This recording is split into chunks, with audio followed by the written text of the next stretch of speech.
자, 하나님 말씀 마태복음 12장 22절부터 37절까지. 자, 예수님께서 왜 이 말씀을 하실까?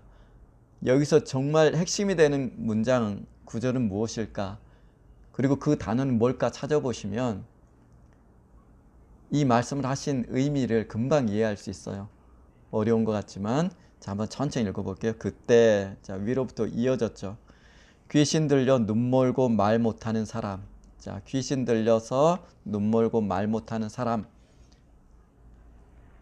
데리고 왔거늘 예수께서 고쳐주심에 그 말 못하는 사람이 말하며 보게 된지라. 자, 무리가 다 놀라 이르되 이는 다윗의 자손이니 아니냐 하니. 자, 무리 24절. 바리새인들이 듣고 이르되, 그 무리 가운데 바리새인들이 있었던 모양이죠. 바리새인들이 듣고 이르되 이가 귀신의 왕 바알세불을 힘입지 않고는 귀신을 쫓아내지 못하느니라 하거늘. 25절. 예수께서 그들의 생각을 아시고 이르시되 스스로 분쟁하는 나라마다 황폐하여질 것이요 스스로 분쟁하는 동네마다 집마다 서지 못하리라. 만일 사탄이 사탄을 쫓아내면 스스로 분쟁하는 것이니. 자, 앞에 있는 사탄은 윗 문맥을 보면 바알세불을 많이 하는 거 의미하는 거겠죠. 그러겠죠. 왕이니까. 그 다음 뒤에 있는 사탄은 뭐겠어요? 귀신을 의미하는 거겠죠. 그런데 걔네들은 한 나라에 속했기 때문에 스스로 분쟁하지 않는다라는 얘기를 하시는 거예요. 자, 만일 사탄이 사탄을 쫓아내면 스스로 분쟁하는 것이니 그리하고야 그의 나라가 어떻게 서겠느냐. 27절. 또 내가 바알세불을 힘입어 귀신을 쫓아내면 너희의 아들들은 누구를 힘입어 쫓아내느냐. 그러므로 그들이 너희의 재판관이 되리라. 28절. 그러나 내가 하나님의 성령을 힘입어 귀신을 쫓아내는 것이면 하나님의 나라가 이미 너희에게 임하였느니라. 사람이 먼저 강한 자를 결박하지 않고서야 어떻게 그 강한 자의 집에 들어가 그 세간을 강탈하겠느냐. 결박한 후에야 그 집을 강탈하리라. 당연하겠죠. 30절. 나와 함께 아니하는 자는 나를 반대하는 자여 나와 함께 모으지 아니하는 자는 해치는 자니라. 자, 누굴 대상으로 이 얘기를 하시는 것 같아요? 그렇죠. 바리새인이죠. 니네는 나를 반대하는 자다. 그 얘기하시는 거예요 지금. 31절. 그러므로 내가 너희에게 이르노니 사람에 대한 모든 죄와 모독은 사하심을 얻되 성령을 모독하는 것은 사하심을 얻지 못하겠고. 32절. 또 누구든지 말로 인자를 거역하면 사하심을 얻되 누구든지 말로 성령을 거역하면 이 세상과 오는 세상에서 사하심을 얻지 못하리라. 33절. 나무도 좋고 열매도 좋다 하든지 나무도 좋지 않고 열매도 좋지 않다 하든지 하라. 그 열매로 나무를 아느니라. 독사의 자식들아 너희는 악하니 어떻게 선한 말을 할 수 있느냐. 이는 마음에 가득한 것을 입으로 말함이라. 선한 사람은 그 쌓은 선에서 선한 것을 내고 악한 사람은 그 쌓은 악에서 악한 것을 내느니라. 36절. 내가 너희에게 이르노니 사람이 무슨 무익한 말을 하든지 심판날에 이에 대하여 신문을 받으리니 내 말로 의롭다함을 받고 내 말로 정죄함을 받으리라. 아멘. 두려운 말씀이죠. 네가 하는 쓰잘데기 없는 말, 농담이라도 하나님께서 심판의 날 너희를 심판하겠다는 말씀으로 끝을 맺어요. 자, 키가 되는 문장이 뭐 같으세요? 키가 되는 문장이 어떤 거세요? 찾아보셨어요? 자, 생각합시다. 생각하면서 들으세요. 교회 와서 아주 은혜롭게 있다가 가면 나중에 생각 아무것도 안 나요. 생각하면 뭘 것 같으세요?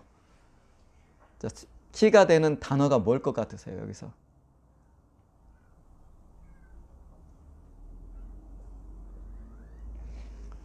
자, 오랜 침묵이 흐릅니다. 자, 지난주에 우리가 어떤 말씀 나눴죠? 우리는 모든 것들에 빚을 지고 산다라는 말씀 나눴죠. 그렇죠? 감사가 어디서 나와요? 자연에게서, 햇볕에게서, 바람에게서, 그리고 타인에게서 우리는 다 빚을 지고 살아요. 그렇죠? 그거 하나하나가 빚진 것이란 거 알면 그 하나하나에 감사하게 돼요. 또 하나 과거에 나눴던 것. 이거와 연관됐죠. 감사가 어디서 나와요? 그렇죠. 내 것, 똑같은 맥락이에요. 내 것이 아니라는 것, 내 것이 없다라는 걸 알면 감사하게 됐어요. 여러분, 우리 거는 아무것도 없어요. 이게 성경이 일관되게 말하는 거예요. 비도 태양도 햇빛도 달도 하나님이 내 것이라고 주장하셨고, 그렇죠? 네 재물도 네 능력으로 네가 돈을 재물을 쌓았다 하지도 말라라고 신명기에 나와요. 그렇죠? 애초부터 내 것을 인정하지 않아요. 성경은 하나님의 것을 빌어 쓰는 거예요. 뭐까지? 우리의 생명까지. 만약에 우리의 생명이 내 것이었으면 우리는 안 죽을 수 있어요. 내 마음대로. 하지만 불가능하죠. 그리고 세상 떠날 때 내 것이 없음을 그때야 스스로 깨닫죠. 애초에 성경은 내 것을 인정하지 않아요. 그런데 하나님의 것을, 죄 아래 있는 우리가 하나님의 것을 내 것이라고 주장하면서 살아가는 것이에요. 그리고 이것들을 하나님처럼 의지하면서 하나님 앞에 목을 뻣뻣하게 살아가죠. 이게 우리예요. 그리고 예수 믿고 나서 다시 고백하죠. 너희는 그리스도의 것이다. 내 것이 없음을 예수 믿으면 그 순간 깨닫게 돼요. 그리고 은혜가, 하나님의 은혜가 충만히 임할 때 하나님의 것이라고 생각됐은 이것을 스스로 자원해서 교회, 가난한 사람을 위해서 나누기 시작하죠. 이걸 뭐라고 불러요? 연보라고 불러요. 그래서 기독교에는 11조란 말이 없어요. 연보, 내가 받은 은혜대로 내 것을 하나님께 드리는 것이에요. 그리고 가난한 이들을 위해서, 그리고 가난한 이들에 대한 그 태도를 하나님께서 자신에 대한 태도로 받으시는 것이에요. 이게 초대교회 모습이었어요. 그죠? 자, 그럼 뭐가 문제예요? 왜 우리는 이게 안 돼요? 그렇죠. 그 지지난주, 그 몇 주 전에 얘기했죠. 예수님께서는 인간을 대할 때 예수님의 가르침 자체가 그래요. 뭐라고 대하냐면 우리를 너희는 악하다라는 것을 전제로 예수님께서 말씀하세요. 자, 마태복음 7장에 이런 얘기 있죠. 너희가 비록 악한 자라도 자식에게 좋은 걸 줄 줄 알거든. 이 구절 기억나시죠? 그걸 정확히 번역하면 이거예요. 그렇게 풀어놓으니까 잘 이해가 안 가시죠? 너희는 악하다. 그런데 악한 너희도 자식에게 좋은 걸 줄 줄 안다. 이런 말씀이에요. 예수님은 이미 인간을 악을 전제로 해요. 그래서 가르쳐요. 자, 너는 남의 눈에 있는 들보는 잘 볼 거야. 하지만 네 눈에 들어가 있는 들보를 잘 못 봐. 여기서도 마찬가지죠. 누구든지 여자를 보고 음욕을 품으면 간음이 완료된 거야. 니들은 그래. 자, 어떤 의미인지 아시죠? 예수님은 인간의 악을 전제로 말씀하세요. 그럼 구약도 마찬가지죠. 창세기 6장 보면 인간의 생각은 항상 악하다. 인간의 마음과 생각은 항상 악하다. 이렇게 이미 못 받고 있어요. 예수님도 그대로 악을 전제로 그냥 말씀하시는 거예요. 자, 오늘 맥락도 사람들이 여러 것을 건져내지만 키 센테트가 되는 건 딱 하나예요. 보십시다. 34절 보세요. 독사의 자식들아 너희는 악하니 이렇게 돼 있죠. 그럼 여기서 독사의 자식들은 누구를 말해요? 첫 번째 대상은 바리새인이겠죠. 왜? 바리새인이 무리 중에 질문을 했어요. 두 번째 대상은 누구예요? 거기에 함께 있는 무리 전체예요. 왜 그래요? 예수님의 말씀 자체가 인간 자체를 악으로 말씀하세요. 그러니까 비단 바리새인만 가르친다고 생각해서는 안 된다라는 뜻이에요. 그들에게 뭐라고 그러냐면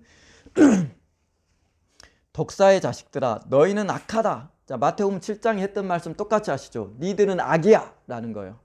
어떻게 선한 말을 할 수 있느냐? 선한 말을 할 수 없어요. 악하기 때문에. 왜 그래요?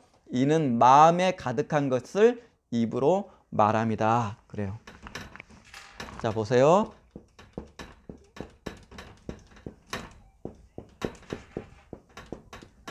됐죠? 마음과 말, 입이에요. 너희들이 왜 악해? 마음에 있는 게 입으로 나올 뿐이야. 그 얘기하는 거예요. 니네 말 자체가 악한데 왜 그런 줄 알아? 마음 자체가 니네가 악하기 때문에 악한 말이 나오는 거야. 요 얘기하는 거예요. 자, 마태복음에 두 번씩 얘기하죠. 마음에서 나오는 것은 음란과 뭐 어쩌고 저쩌고 계속 얘기하시죠. 그 얘기하시는 거예요. 이게 제일 중요한 문장이에요. 니네가 악하기 때문에 거룩한 말을 니네는 할 수 없어. 마음 자체가 그러니까 그 얘기하시는 거예요. 그래서 그럼 35절 한번 읽어봅시다. 자, 저 보세요. 자, 독사의 자식들아 34절. 너희는 악하다. 어떻게 선한 말을 할 수 있겠느냐? 이는 마음에 가득한 것이 너의 마음이 악하기 때문에 그 악한 마음에서 나오는 말 자체도 당연히 악하지 선할 수가 없어. 이 얘기하는 거예요. 그럼 35절을 어떻게 읽으면 되겠어요? 선한 사람은 그 쌓은 선에서 선한 것을 내고 악한 사람은 그 쌓은 악에서 악한 것을 내느니라. 이 문장을 그럼 어떻게 읽으면 되겠어요? 이렇게 읽으면 돼요. 선한 사람은 그 마음에 쌓은 선에서 선한 것, 선한 말을 하고 악한 사람은 그 마음에 쌓은 악에서 악한 말을 내느니라. 이렇게 읽으면 되겠죠. 그죠? 문맥에 따라 읽으면 그런 뜻이에요. 그러면서 좀 더 확장돼서 36절에 이런 얘기를 하세요. 내가 너희에게 말하노니 사람이 무슨 무익한 말을 하든지 심판날에 이에 대해서 신문을 받으리라. 무서운 얘기죠. 그것뿐만 아니고 네가 했던 모든 말은 결국 심판날에 너를 심판의 대상이 된다라는 얘기예요. 그래서 어떤 목사님은 농담도 가급적 하지 말라라는 목사님 책을 읽은 적이 있어요. 맞는 말이에요. 마태복음에 예수님께서 우리한테 뭔 얘기를 하세요? 너희는 예, 아니요, 요것만 하라 그러시죠. 그럼 왜 예수님께서 마태복음에 산상수훈에 요 얘기 하셨는지 알겠죠? 너희는 악하니까 예든 아니든 요것만 하고 그 이상 지나는 것은 악을 쫓아난다라고 예수님 말씀하시죠. 그럼 이해되시죠? 이런 말씀이 어떤 얘기지? 그렇죠? 악을 전제해서 이미 말씀하시는 거예요. 예수님은. 게다가 네가 한 농담이든 뭐든 쓰잘데기 없는 말 한마디 한마디도 나중에 심판날에 신문을 받으리라 하면서 더 폭넓게 정죄를 하시는 말씀이에요. 그러면서 뭐라고 하냐면 37절 내 말로 의롭다함을 받고 내 말로 정죄함을 받으리라. 내 말로 유죄 선고를 받을 것이다 라고 세 번역은 번역을 했어요. 자, 그러면 왜 예수님께서 이 말에 대해서 말할 거예요? 자, 보십시다. 이게 중요한 구절이라고 그랬어요. 보십시다. 32절 한번 보세요. 이제 32절. 자, 이제 줄거 보세요. 또 누구든지 말로 동그라미 한번 쳐보세요. 말이란 단어에. 누구든지 말로 인자를 거역하면 사하심을 얻되 누구든지 말로 동그라미 그어보세요. 성령을 거역하면 이 세상과 오는 세상에서도 사하심을 얻지 못하리라 하면서 말 얘기를 하죠. 그 윗구절 31절 보세요. 사람에 대한 죄와 모독은 사하심을 얻되 성령을 모독하는 것은 사하심을 얻지 못하겠고, 자, 뭘로 성령을 모독한다는 뜻이에요? 그러면 그렇죠? 말로. 니네가 말로 성령을 모독하면 이런 뜻이에요. 지금 계속 말에 대해서 하는 것이에요. 그러면서 34절에 네가 어떻게 선한 말을 하겠느냐 하면서 말에 대한 얘기를 하시죠. 그죠? 말이 핵심 단어예요. 여기서 지금 이 문맥 전체에서 예수님이 하고 싶은 말은 말이에요. 그러면서 34절 보세요. 나무도 좋고 열매도 좋다 하든지 나무도 좋지 않고 열매도 좋지 않다 하든지 알아. 그 열매로 나무를 아느니라 하면서 마음과 말의 관계를 뭘 비유로 들어 설명해요? 나무와 열매의 관계로 비유해서 설명하시는 거예요. 다시 얘기합니다. 마음과 말의 관계를 나무와 그 나무에 맺힌 열매의 관계로 비유를 들어서 설명하시는 것이에요. 말이 그런 이유는 니네 나무가 그 정도니까 그 나무에 딱 맞는 열매로서의 그 말을 니들이 하는 거야 라고 하는 거예요. 그러면 왜 이런 말에 대해서 예수님이 얘기하세요? 그렇죠. 그 위에 나오잖아요. 바리새인들이 뭐라 그래요? 예수님께서 귀신을 쫓아내시자 저거 바알세불을 힘입어서 쫓아내는 거야 라고 하는 거예요. 근데 예수님이 뭐라 그래요? 아니야, 나는 성령을 힘입어 쫓아내는가? 이런 말씀하시는 거죠. 성령에 의해서 하시는 예수의 축사 사역에 대해서 바리새인들이 귀신을 왕 바알세불을 힘입어 쫓아내는 거야 라고 모독하는 거예요. 니네 그 말 있지? 그것은 성령을 모독하는 거야. 요 얘기하고 싶은 거예요. 그런데 니네가 성령의 역사를 마치 바알세불의 역사처럼 말하는 이유가 뭔지 알아? 니네 마음 자체가 악해서 그래. 바알세불을 니네가 주인으로 삼고 있어서 네 마음이 악하니까 성령의 역사도 고작 그렇게 표현하는 거야. 네 말이 그렇게 표현되는 거야. 이 말씀하시는 거 지금 전체적인 맥락이. 좀 그림이 그려지시죠? 니네 마음이 악하기 때문에 고작 너한테 나오는 말이 성령의 역사를 귀신의 역사로 그렇게 말하면서 성령을 모독하는 거야. 니네들이 성령을 모독하는 말을 하는 이유가 니네가 그래서 그래. 그 얘기 하시는 거예요. 그래서 말의 중요성. 근데 그 말은 어디서 나와요? 니네 마음에서 나오는 거야. 그렇다면 무슨 얘기야? 니네 마음이 악해서 그래. 지금 이 문맥에서 그 얘기 하시는 거예요. 그래서 말의 중요성에 얘기하시는데 결국 니네 마음의 중요성에 대해서 얘기하시는 거예요. 내가 바알세불을 힘입어서 귀신을 쫓아내는 자다. 그럼 니네는 누구를 위해서 쫓아내냐? 그럼 니네는 누구를 위해서 쫓아내는데? 지금 예수님이 그 얘기 하시는 거예요. 그러니까 니네가 성령을 모독하고 있어 지금. 그런데 그런 식으로 성령을 모독하면 이 세상과 어느 세상에도 사함받지 못하리라 라는 얘기예요. 무슨 얘기예요? 말을 그렇게 할 수 있다는 것은 회개치 않는 마음, 악한 마음을 니네가 그대로 갖고 있다라는 뜻이에요. 그러니 당연히 이들이 용서받지 못한 건 당연하죠. 어려운 해석이 없어요 여기서는. 그래서 성령 모독죄가 뭐니 고민하죠. 너무나 단순하잖아요. 그쵸?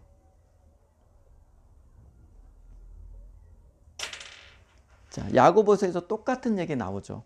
자, 야고보서 3장 한번 가봅시다. 야고보서 3장 한번 찾아보세요. 야고보서 3장도 좀 길게 이 얘기를 해요. 자, 3장 1절부터 제가 읽어드릴게요. 내 형제들아, 너희는 선생된 우리가 더 큰 심판을 받을 줄 알고 선생이 많이 되지 말라. 참 두려운 얘기죠. 두려워요. 정말 두려운 얘기예요. 우리가 다 실수가 많으니 만일 말에 실수가 없으면 또 말에 대한 얘기를 하죠. 동그라미 그어보세요. 말. 곧 온전한 사람이라 능히 온몸도 굴레 씌우리라. 우리가 말들의 입에 재갈 물리는 것은 우리에게 순종하게 하려고 그 온몸을 제하는 것이니라. 또 배를 보라. 그렇게 크고 광풍에 밀려가는 것들이 지극히 작은 키로서 맞죠? 키 하나로 거대한 배들이 움직이죠. 그런 것처럼 이와 같이 혀도 작은 지체로 돼 큰 것을 자랑하도다. 보라 얼마나 작은 불이 얼마나 많은 나무를 태우는가 하면서 6절 혀는 곧 불이요 불의의 세계라. 우리 지체 중에 온몸을 더럽히고 삶의 수레바퀴를 불사르나니 그 사르는 것이 지옥불에서 나느니라. 그러면서 여러 종류의 짐승과 새는 다 길들이지만 혀는 누구도 길들일 사람이 없다 하시면서 쉬지 아니하는 악이요 죽이는 독이 가득한 것이라. 이것으로 우리가 주 아버지를 찬송하고 이것으로 하나님의 형상대로 지음받은 사람을 저주하나니 한 입에서 찬송과 저주가 나오느니라 하면서 쭉 얘기를 하죠. 무슨 얘기를 해요? 그렇죠. 말에 대해서 얘기하는 거예요 지금. 똑같은 얘기예요. 근데 왜 이게 그렇게 돼요? 자, 14절 보세요. 그 밑에. 그러나 너희 마음속에 독한 시기와 다툼. 무슨 문제 때문에 그래요? 그렇죠. 마음. 니네 마음이 그래. 니네 마음이 그랬기 때문에 네 혀가 그렇게 하는 거야. 지금 예수님의 말씀 똑같은 얘기를 지금 사도 야고보가 하죠. 그러면서 이러한 죄는 위로부터 내려온 것이 아니고 땅의 것이고 정욕의 것이고 귀신의 것이니 이렇게 결론 짓죠. 그렇다면 무슨 얘기예요? 우리의 마음이라는 말이 그렇게밖에 안 되는 것은 우리의 마음이라는 것이 땅에 속해 있고 그렇죠? 정욕에 지배받아 있고 그렇죠? 귀신에 속해 있어서 니네 마음에서 그런 말들이 나오는 것이야 라고 사도 야고보가 얘기하는 거예요. 결국은 우리의 마음이 무엇에 지배되어 있어요? 죄, 귀신, 정욕, 그때 이렇게 지배받았을 때 네 마음속에서 독한 시기와 다툼의 말들이 나오는 것이에요. 여러분 경험하죠? 독한 말들이 우리 마음에서 쏟아져 나올 때 있죠. 우리 입에서. 그때 어때요? 그렇죠. 우리의 마음이 그런 것들로 지배당해 있을 때 나온다는 얘기예요.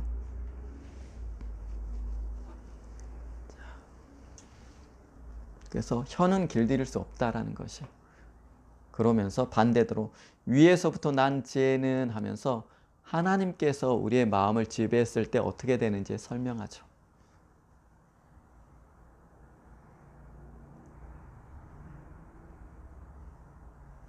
자, 그러면서 예수님이 오늘 본문에 뭐라 그래요? 자, 나를 모독하는 것은 그래도 내가 괜찮아. 그런데 성령을 모독하면 절대 안 돼. 이런 얘기를 하시죠. 왜 그래요, 그럼? 자, 지금까지 오랫도록 내 얘기를 들었으면 이것도 답변할 수 있어요. 왜 그래요? 왜 예수님은 나를 모독하는 건 괜찮은데 성령을 모독하는 건 괜찮아? 라고 말씀하세요? 왜 그래요? 설명드렸잖아요. 예수는 그렇죠? 우리를 구원하기 위해서 오신 분이에요. 성령은 구원하게 오신 분이에요? 아니에요. 성령은 우리의 주인이 되기 위해서 오시는 것이에요. 우리 안에. 우리를 다스리기 위해서. 그래서 환영받으러 오시는 거예요. 성령은. 또 하나. 자, 삼위일체 하나님께서 서로에게 영광 돌리시는 관계라고 얘기하죠. 예수님께서 뭐라고 했어요? 아버지께서 내게 영광을 돌리시는 이는 내 아버지시니 얘기하죠. 예수님은 성부 하나님께 영광을 돌리시고 성부 하나님은 예수님께 영광을 돌리세요. 이와 똑같은 원리로 예수 그리스도는 성령에게 영광을 돌리시고 성령께서는 예수께 영광을 돌려요. 삼위일체 하나님은 서로를 사랑하셔서 서로에게 영광을 돌리세요. 그러니까 지금 그 얘기를 하시는 거예요. 나는 괜찮아. 하지만 성령을 모독하는 것, 니들이 악한 마음을 품고 악한 말로 성령의 역사를, 성령께서 하시는 그분의 행동을 귀신의 왕 바알세불이 하는 거라고 하는 것처럼 모독하면 이거는 사함받지 못해 라고 하면서 성령을 높이시죠. 그럼 이해되시죠? 이것까지. 오늘 본문이 그런 맥락이에요. 자, 결국은 뭐예요? 우리의 마음을 누가 지배하고 있느냐예요. 하나님의 은혜가 우리를 지배할 때 마음에서 부드러운 말들이 나와야 하지만 세상 정욕이 지배하고 귀신이 지배할 때는 독한 말들이 쏟아져 나와요. 우리 마음에. 믿는 우리도 마찬가지예요. 그래서 성령 충만이 중요한 거예요. 게다가 마지막 예수님의 말씀, 네가 어떤 무익한 말을 하든 마지막 날에 하나님이 심판하시리라 하시죠. 그러니까 가능한 한 제가 집사람한테 얘기하지만 교회에서 말을 많이 하지 마세요.